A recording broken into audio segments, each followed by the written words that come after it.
Welcome to the Catch Up with Claire. Today we are catching up with Stephanie Peluso. Stephanie and I became friends through our now husbands. We met back in college, both end up moving to New York City after school. Even though we met through our husbands, we actually became friends ourselves through running. You'll hear all about it, of the different races we've trained for and adventures we've had that running has brought us together. The main reason I wanted to bring Steph on and talk with her is because she's done something many of us have thought about, have had many conversations about, my own husband and I talk about all the time, and that's leaving New York City. Stephanie and her husband moved out to Long Island while they were pregnant with their first baby about 2.5 years ago. She is now pregnant with her second. Actually, by the time this comes out, she might already have her new baby. Something I so admire about Stephanie is how intentionally she has created a new community, has sought out new friendships. She's really leaned into finding friends in the stage of life she's in. She moved to a place where she is not from. She doesn't have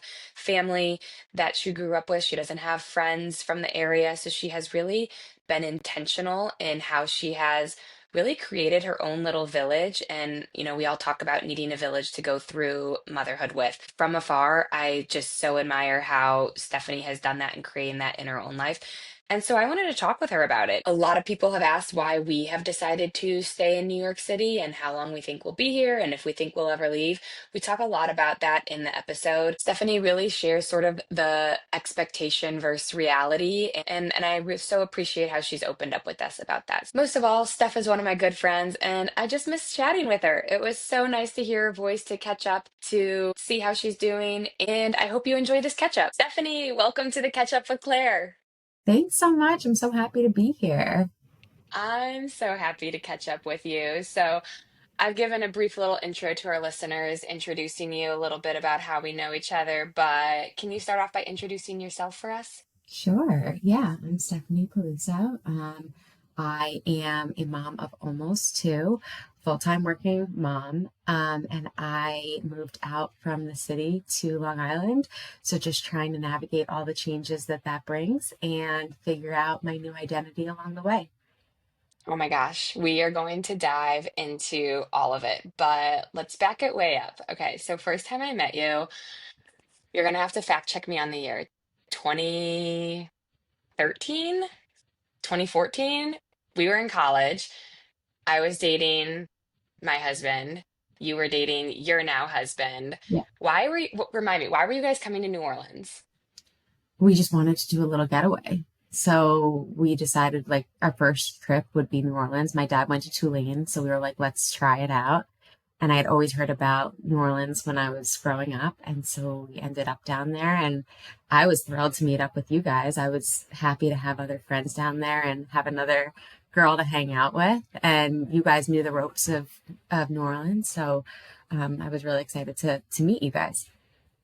I remember feeling like, so Zach and I had been dating maybe like a year at that point. It's fuzzy, but because no, it wouldn't have been. It would have been our first year dating in the spring, I think.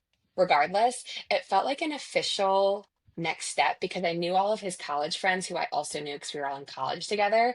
But Frank was a friend from back home. And so I felt like getting in further to his life, meeting a friend from back home, friend plus girlfriend. Um, it's just fun to think about. Like, and now we're married with 3 kids. Yeah, you, Life changes. yes, life does change, moves quickly. Um, okay, so you guys met in college, also moved back to the city. Well, you guys went to school up here. Yeah, we went to school in Albany and then we lived in the city for a few years together. And then we got pregnant in 2023 after we got married. And then we got pregnant in 2023 and pregnant, uh, moved, and then had a baby all in the same year. So it was a lot of transition. You did a lot at the same time. We did. But before we even got there, talk to me about life in the city. So we moved to the city, I feel like right around the same time, and I feel like we became better friends than our husbands are We now. absolutely did. Yeah, for I sure. love it. I I think it remember. was so nice to be able to have a friend to run with and just chat with. And there's something about running side by side with someone and not looking them in the eye where you actually dive in deeper to things. So I Hmm. found that we just really connected and we just had the same type of mentality and the same type of interests. And so, yeah, I loved our runs. I miss them so much. Oh my gosh, I miss them so much. I mean, honestly, probably I wouldn't be doing this if I'm talking through the internet to people, because if I had real life friends here to still run with. But I feel like what you just said about like side by side, there were so many conversations we had that I feel like you actually gave me an outlet for that I wasn't able to have, because there is something about being side by side with someone talking about very heavy topics and things you're going through, that when you're not facing someone or looking at them, it takes away sort of, I don't know, the heaviness of it. But Yeah, and also I don't know what the mechanics in the brain are of like the actual movement with it. absolutely. And I It feel was such like a it was no, it was like cathartic. It was so nice to be able to, so cathartic. to just That's the have word. someone that like knew who knew me and who I could trust, that was able to just like openly listen. And I think also our time constraints helped because it was like we have 4 miles, we have about 40 minutes, like you just dive right in.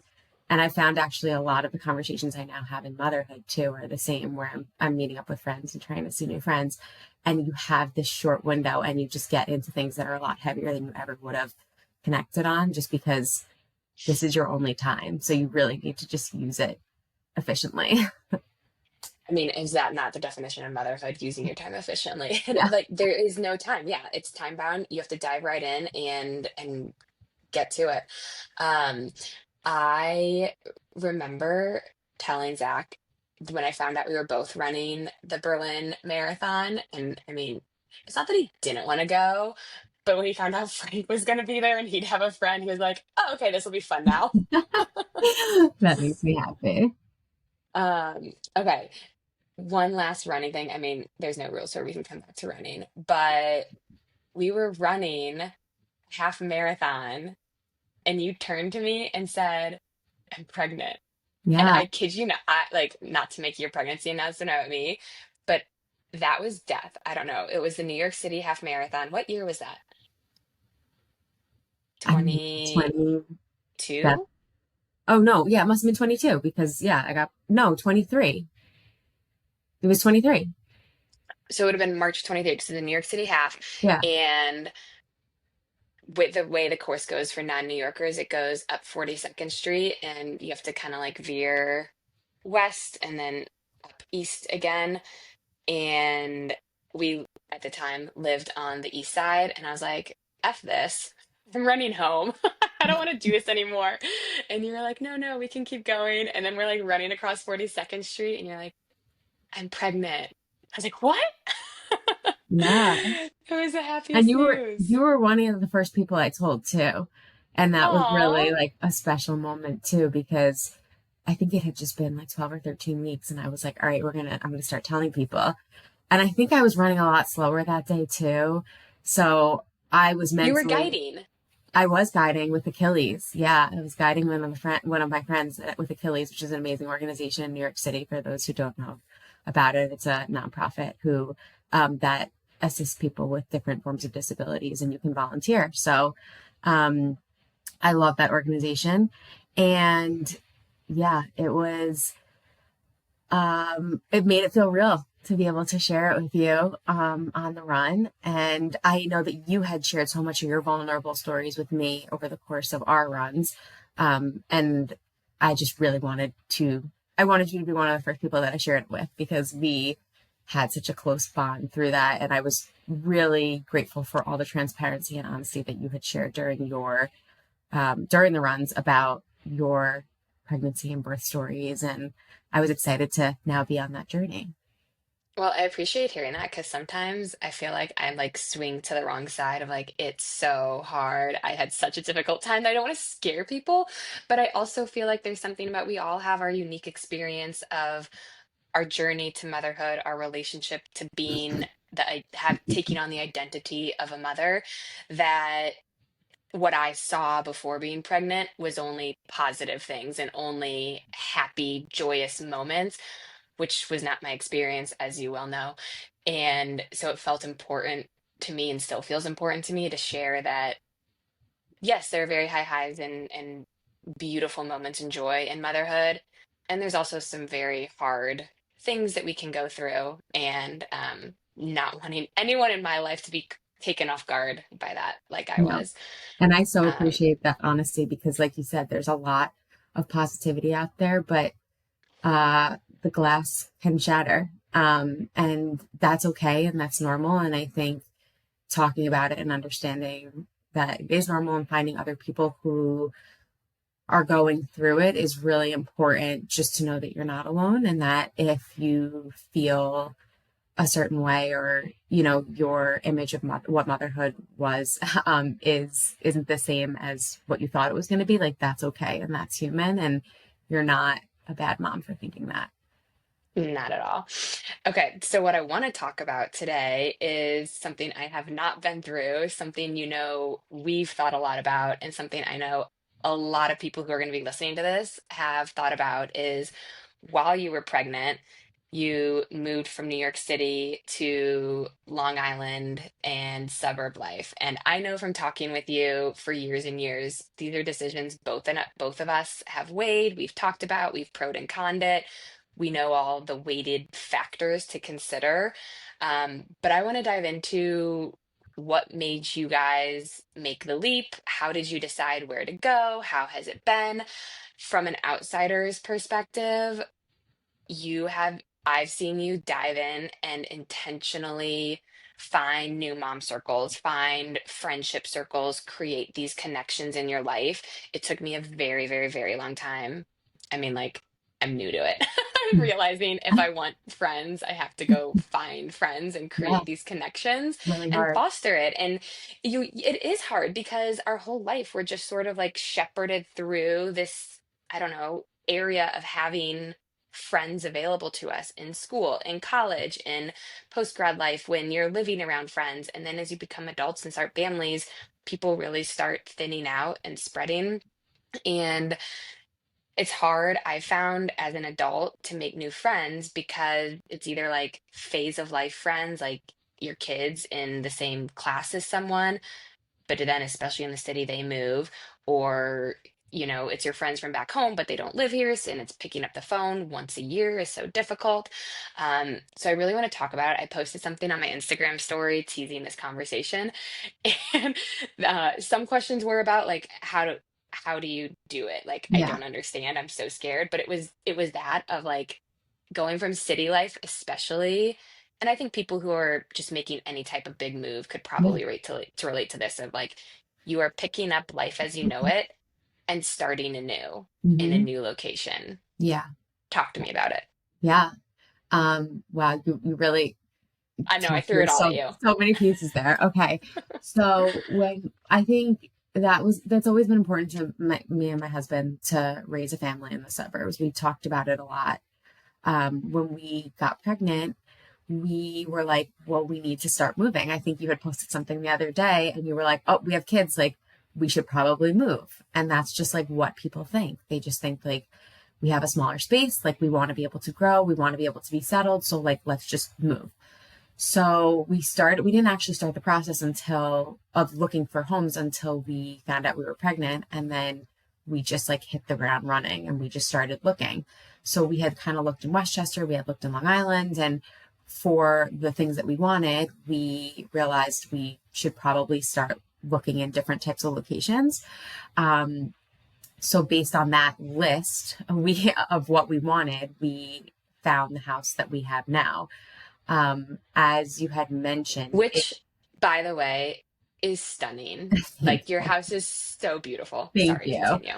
Um, it it fell into our laps. Like honestly, like I mean, my husband was nonstop on Zillow, like looking for things, and we did have a wonderful realtor, but it was just kind of time and place. Like I have a lot of friends now who are looking even on Long Island, and they're trying to find homes, and it's really hard. The market's really tough. We found a house in a month, which is really not normal. We got very, very lucky with time and place and what was on the market at the time. Um, so I think it was all these life changes. It was just everything happening at once. We really did want to be settled before we had the first baby. So that was like another motivation of just like we didn't want to start raising a family in the city and then have to eventually transition. The whole part of us being remote also helped. That helped with the decision to be able to move a little further out. And yeah, it has been an adjustment to say the least. When you go I from being able to walk to Central Park every morning and it's like a half a mile walk, you're able to walk over there and meet up with friends. And, you know, my family was much closer. They lived much closer to us. It seems absolutely crazy for us to move as far as we did when we did with all the changes that were coming up. I don't think I realized how much that would mentally impact me of moving away from everyone and everything I knew while I was pregnant and not having those support systems in place and the things that helped me with my mental well-being, which were running or walking or catching up with friends. Moving to a brand new location without any of that rocked me. It really, really rocked me. And people were like, oh, how's the suburbs? And all I kept saying was, it's an adjustment. It's an adjustment. And like, I knew I was gonna have to give myself time for that. And I knew that also once my son was born, I knew that there would be more opportunities for meeting other moms. I think being 5 months pregnant, it's harder to make friends. However, I would say Peanut was helpful. I did meet a few friends through the Peanut app. And that was nice to be able to like go on walks with them. But I just feel like I kept myself very open while I was in this new environment to meeting everyone, whether that was on a walk or at the library or like wherever I went at the grocery store. I was just keeping my eyes and ears open, joining other groups however I could just to be able to like start rebuilding the community that I so desperately missed from the city. I feel like I want to go back to something you said because what's standing out to me is this word openness and open-mindedness that you've really shown. Because I know when you're saying your house now, where you ended up just kind of fell into your lap, but I know that's not true because I know, like you, and you hinted at a little bit, it was a compromise. You looked at both Westchester, where you grew up, Long Island, where your husband is from, and there was a lot of compromise, and you want, maybe originally intended to be closer to the city. A lot of things impact that, cost obviously being one of them, commuting to jobs being another. For people again listening not from the city, the closer you are to the city, the higher the prices, and the farther you get away from the city, you can get a, more value, more space for your money, but it's a longer commute. So there are compromises around where you're going. And so I know you're saying it was lucky, and I know you're saying it fell into your lap, but I also know you worked really hard in your relationship to have those conversations and looking at the places and narrowing in on the location. And then I think you just have this open-mindedness about what you're saying, the Peanut app, and wanting, like, you knew you wanted to meet people and being open-minded to, if someone strikes up a conversation, you're engaging. Yeah. And I think that I appreciate you saying that, I guess. When the quiet of the suburbs hit, because in the city it's constantly busy, there's constant motion, there was constant things happening. When the quiet of the suburbs hit, I really had to turn inward and be like, what is important to me? And I'm still working through that right now, still trying to figure out like what are the priorities, what needs to get done, and what things are going to be set on the back burner right now. So I think that there definitely needed to be conversations and compromise that had to happen with my husband. But when I did sit down and think about what is going to fulfill me and what's important to me, like community just kept popping up, and finding that community and finding that lifeline in a way, to be able to feel like myself again, and do the things that I like to do. So, I've been very intentional about trying to meet new mom friends. And it is hard. It's a lot of work to make new mom friends. It's a lot It of work is. to make friends. You really have to keep showing up.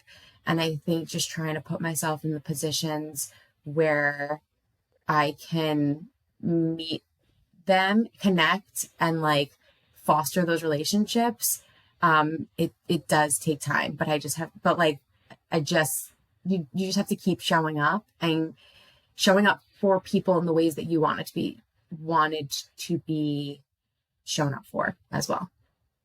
I think the way that you said that is you have to show up, and it is work. It's not Yeah. just, and I think And that time. It's a lot of time, time too. And yeah. scheduling too. So now I have a 2 year old, trying to schedule a time with new friends when you're working around different nap schedules. I've tried to pick up and, basically things that I'm interested in, I'll try and pitch to other people because a lot of times people want to make friends. They want to be included. They want somewhere to go. So if you say to someone, I want to go to the library and bring our kids and we'll catch up, a lot of times people are excited about that because they're like, okay, this is great. I'll make it work. And it's double the time. It's like you're taking care of your child while also getting that human interaction. So I think being really upfront with what is important to you and then trying to work it around your schedule is helpful when making friends. This is why I wanted to have this conversation, because you just opened my eyes to something that's been happening for me, and I didn't even realize it. So I love your intentionality about it, of just make the plan. Say, I'm taking the baby, the 2-year old, I'm taking my kids to the library at 2 p.m. We'll be there for an hour and a half until it's nap time. Would love to see you.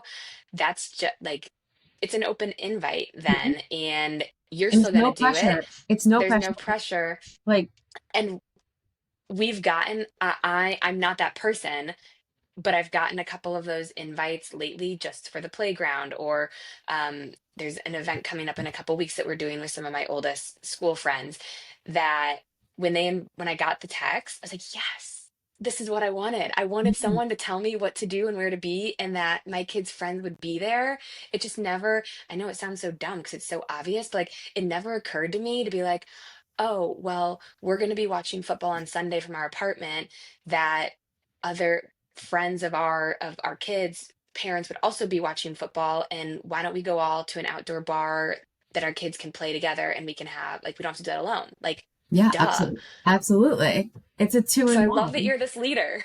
Yeah. I think in order to build a community, you have to be. Or, as someone on the reciprocating end, like just say yes. Because Just say yes. those people who are making those plans, they want to hang out with you.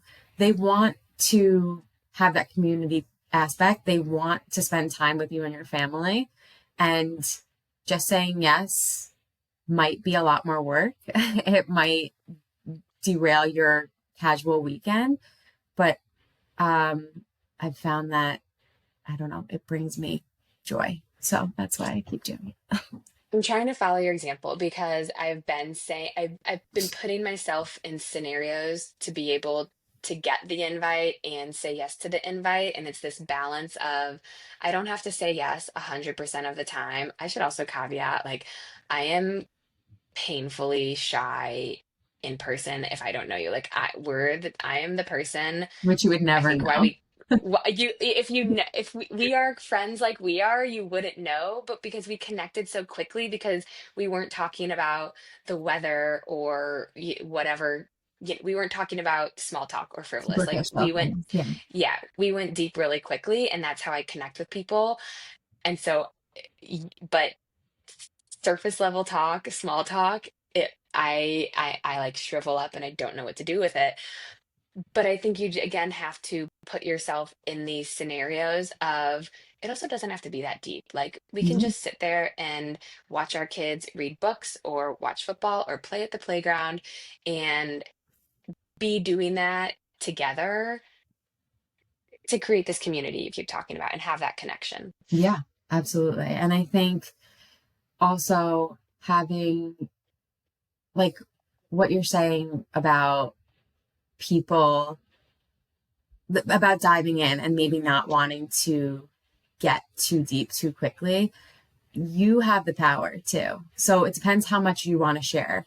If you're in a mood that day where you feel really vulnerable and you want to share something, I think most people are open and willing to reciprocate. It might not be in that moment, it might come out later on, but the more that you share and the more vulnerable you are, that just can it has the opportunity to just deepen those friendships. So putting yourself out there, even though it might be uncomfortable, is really important to I would say your growth, but also to like building and fostering the life that you want and making new friends, because those friends that are going to stick around are the ones who you are getting deeper with. The ones who are more surface level and you're having those top line conversations with are fun to hang out with, but when you have such limited time, you really do start honing in on those people that are going to be open and vulnerable with you too, and who are adding value to your life.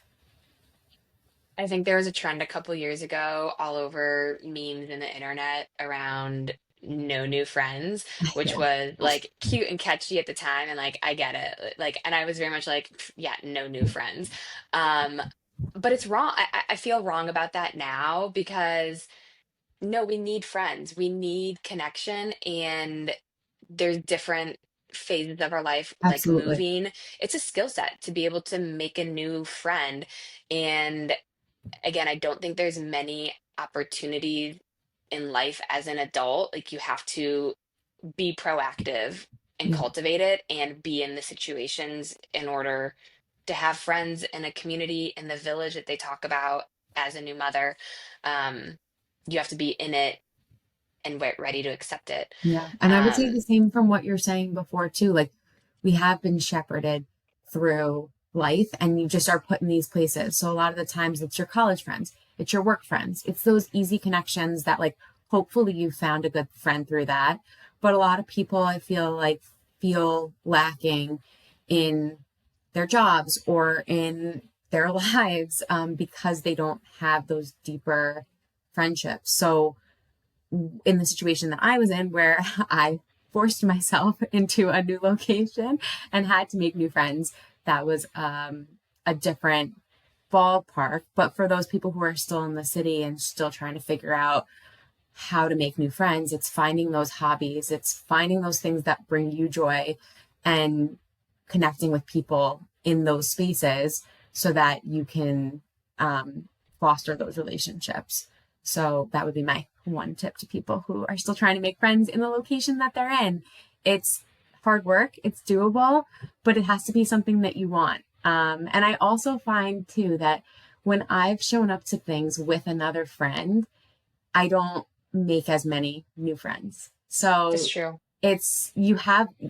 you go in with this crutch of having another person there and you're like, okay, this is great. I'll be able to talk to them.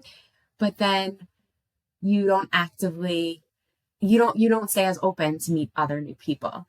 It's a So I comfort think blanket. it becomes, yeah, absolutely. So I think that showing up to things that bring you joy, and then just continuing to show up and being that familiar face and remembering names, which is hard, but even like linking on to one person there and getting their number and being like, hey, are you going to be at this next event? Then you can see them there. Maybe they have other friends who are already there, which I know you've done through all of your running groups. But you just have to start. You just have to pick up and start, and there's no reason not to. Everyone can take from this because new mom, moving, starting over, friends leaving, we need the skill set around building and fostering connections and a community in our own lives. I want to bring us back to 2 years ago. You have a 2-year-old now. Yes. Talk to me, and you have one on the way. Yeah, in a month. Talk, so exciting. Talk to me about becoming a new mom. What was that like for you?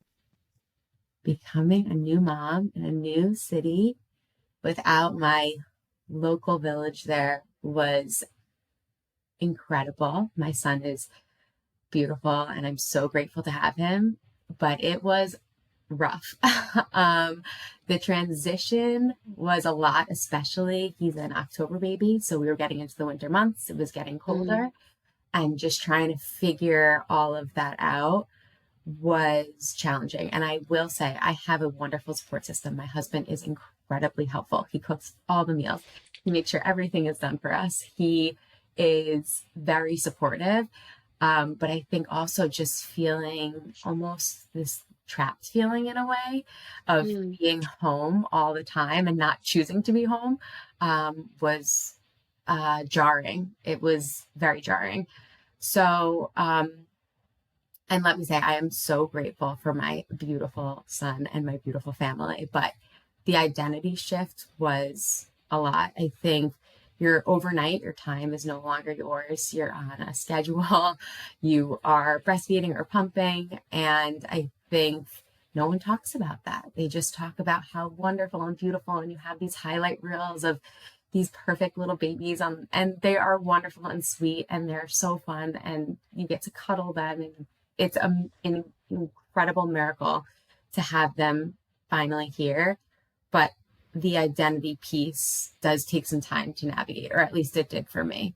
And like I had mentioned before, prioritizing everything, trying to figure out um, how to care for this new soul while also not completely losing myself in the process was important to me. And I know a lot of people do completely lose themselves in it. Um, so yeah. It's monumental. You said, I mean, the identity shift, and I mean, again, going back to why once I came out on the other side of everything I went through postpartum, why I am like, this is what's the real. Yeah. Because you don't know. And I think what you said is, it is beautiful. And of course, we're so grateful for our children and love them more than life itself and would do anything to keep them safe and let them know how loved they are. And your time is not your own. And it's one thing to know that, even like if you are sort of warned or have a heads up or know, like, yeah, of course, I'm gonna have to feed this baby, take care of this baby. It's another thing entirely to experience it for the first time, to be Hmm. having to make decisions about baby safety, about baby's Yeah. health, about how to feed baby, about sleep. Do you train? Do you not train? Do Yeah. you crib? Do you co-sleep? All the things we have to do, you have to do that under such pressure of And no keeping a sleep. human and no sleep. Keep a Yeah. human alive. Let's sleep deprive you. Let's throw all the things that you've never experienced before at you at the exact same time. Now thrive. Let us see you happy. Yeah. It's And it's I think on go ahead. top of that, trying to navigate your your new relationship too.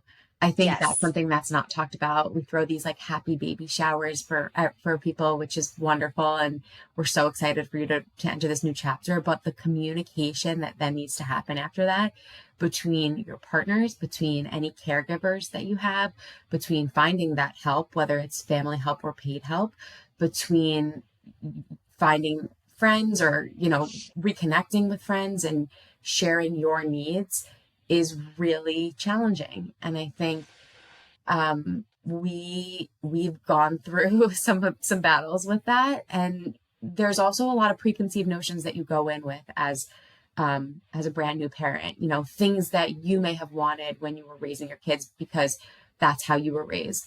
And I think talking that so a lot of times that doesn't come up until the instance happens. Are we sleep training? How are we feeding our kid? Are we doing baby led weaning? Are we um what what clothes are we buying? What shoes are we buying? There's a lot of conversations that come up between you and your partner that never would have come up previously. So that communication piece too, I think, is huge in the way your relationship shifts. Isn't talked about either. So uh, that and like I had said before, voicing your needs is really hard, especially when the mom guilt Mhm. creeps in, and you may not want to leave your newborn or your child with someone else, or if you are breastfeeding, that really might not be an option right now. And so finding those pockets of time for yourself and carving them out and hopefully having a support system around you where you're able to share with your partner or a caregiver like I need 5 minutes, like just take the child, please. is really important. No, I think this is all wrapped up in that identity shift that you talked about is relationships. It's Yeah. the new relationship to yourself, understanding who you're becoming and all of these different priorities, the relationship to your partner, to the caregivers, like you said, the family village, the paid village, your friendships, people in your life who either are parents or are not parents. You relate in a totally different way to everyone because of what you're going through. And I think we have these preconceived notions about how we used to be or non-negotiable before we were parents. And I say all the time, I was such a good parent before I had kids. I Yeah. mean, good job, childless Claire. Like, Yeah. and the guilt is astounding too. I remember, I mean, I try to give myself grace on it, but I remember we were invited to a good friend's wedding. Um, my oldest at the time was 6 or 7 months old, and we knew about the wedding obviously before I was pregnant. RSVP'd, yes, all my friends were going to be there. Was so excited. We traveled with family to take care of the baby, and the day came, and I could not leave the baby. I could not, and I was in this dark space of my head of not only am I feeling physically unable to leave my baby, I am giving myself this shame loop of you're such a bad friend. You're Yeah. never going to have like this group of friends are never going to talk to you again. You're cutting Yeah. people from your life off. You can't do this. And so it turned into this whole downward spiral of you don't know what you're going to face and what this identity and this new person. Yeah, we birth a baby, but we birth a whole new self as well. Yeah. Um, and so I think it's important to talk about and so you've gone through it once now, Yeah. and number two's on the way. How Yeah. are you preparing and how are you feeling about becoming a new mom again? It's crazy. I will actually want to, I do want to touch on one thing that you just mentioned too. I Please. think like with the identity shift and like getting in those shame or guilt spirals, I felt really, it was a big challenge for me to feel, to not be able to be the friend or family member or Yes. wife that I once was, to not be able to show up in ways that I was able to before. And a piece of that Yes. for me was the physical distance because I wasn't able, like, it was, I'm living further away from friends and family. But I did feel a lot of guilt in not being able to show up for my friends in the ways that I would have wanted them to, which is crazy because I have a newborn, but people also showed up for me in ways that I wasn't expecting. And like they made trips out and my parents visit weekly now. Like I'm very fortunate that they're incredible and they come out weekly and they come to help us with childcare. But I think that was also something that it's normal. Like it's normal to feel that way and it's okay. But I also feel like it's a season, it's just a season. And I don't know if you did this, but I went on like an apology tour to everyone I knew after I had a baby of being like, I I am should. so sorry for how I showed up for you as a friend. Like there were so many, like, I'm sorry, I just didn't know what you had gone through. And I've had friends do that to me since having kids. And I'm like, it's totally fine. You don't know.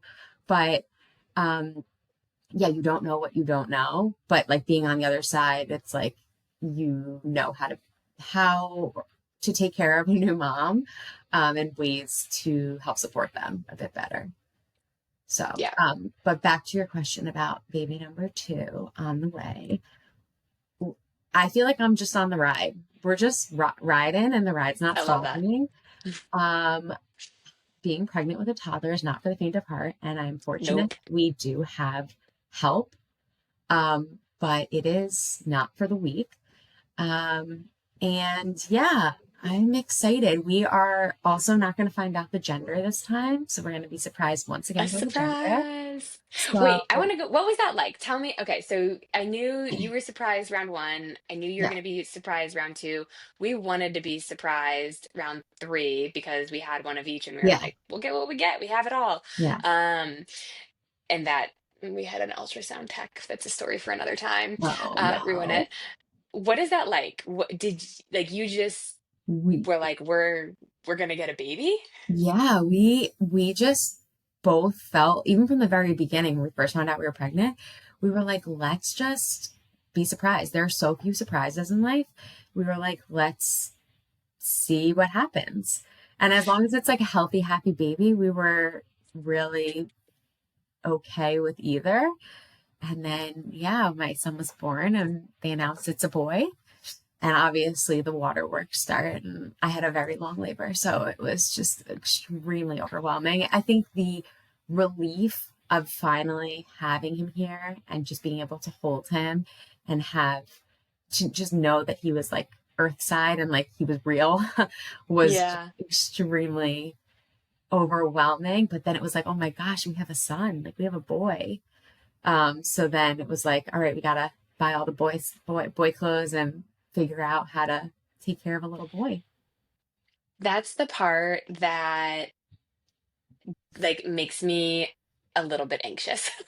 The preparation. And that's why I thought I could do it for round three because we had, and like, I'm not out here saying like, let's gender our kids with pink and Yeah, blue. But I mean, look at my wall. I love pink. yeah, We had all the boy, and we knew being pregnant the first time was absolutely surprise enough. I yeah. did not need any more surprises. So I was Understandable. finding out the second I could. I Understandable. needed to be I need to be eyes wide open, no more surprises. So we found out.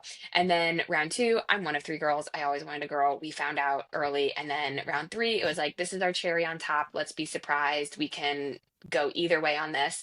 And again, it was ruined.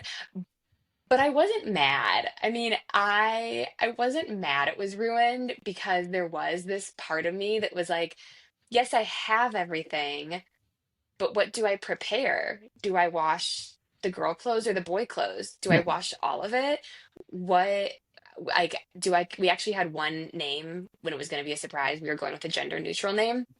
Um, because like, okay, so this can go either way. We Yeah. have a name, but is you're just way more laid back than I am. Well, I think we just have gender neutral stuff, Everything. Yeah. everything. And like we had brought a gender neutral outfit to the hospital the first time and we'll do that again. And then I think it's also more motivation for personally for me because it's like during labor, it's like, all right, who are you? Yeah. Like, Get it we want to done. meet you. Who are you? Yeah.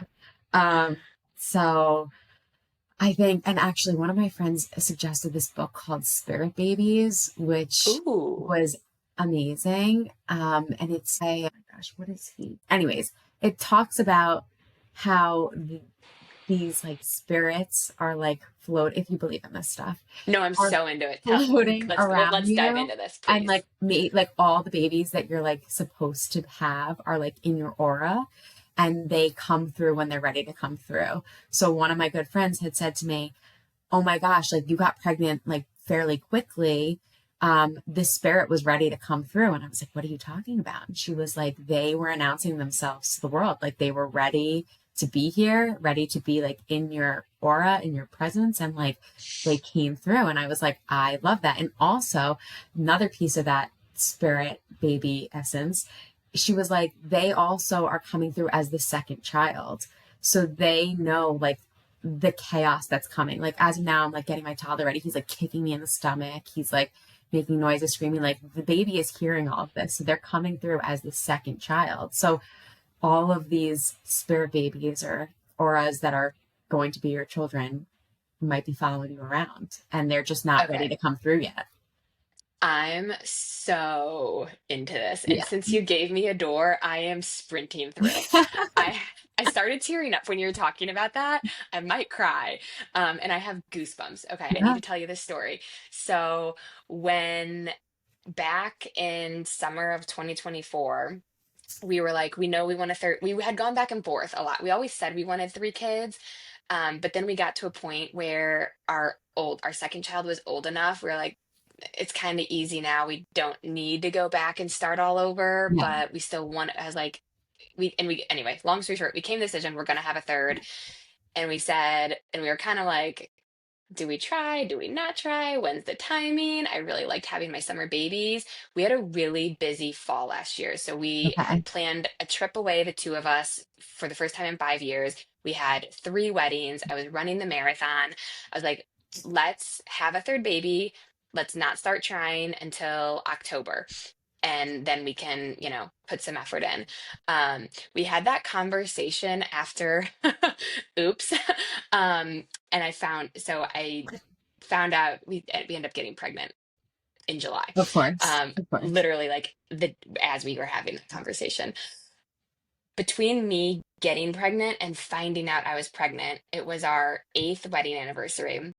And I've recently gotten into like some of the woo-woo mediumship spirit life. And so I had booked this reading on our 8th anniversary, Okay. virtually. And the woman gets on and she knows nothing about me. She knows my first name only, Okay. and my phone number, my first name and my phone number. And she was like, Claire, like, why is like love and marriage? Do you really want to get married? I'm like, it's my anniversary today. She's like, that's what it is. I also got married on my grandparents' anniversary, Oh, and that's sweet. my grandfather died, and it's almost 4 years now. But he was he was like a father to me. And she kept saying, she was like, "Who's here with me?" And it was my grandfather. And so then she was saying, "Marriage, love, you want to get married?" And then she goes, "Are you pregnant?" And I was like, "No." I don't think so. No, like we're talking about having our third baby, but I'm not pregnant. Yeah. And she goes, yeah.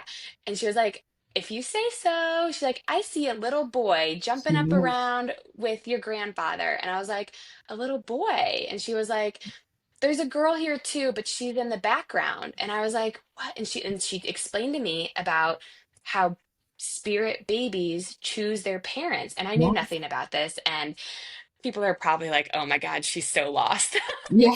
listening to this. But I was like, she was like, well, there's a girl and a boy. So just like pick who you want. And I was like, I can't pick who I want. And she was like, well, just pray on it.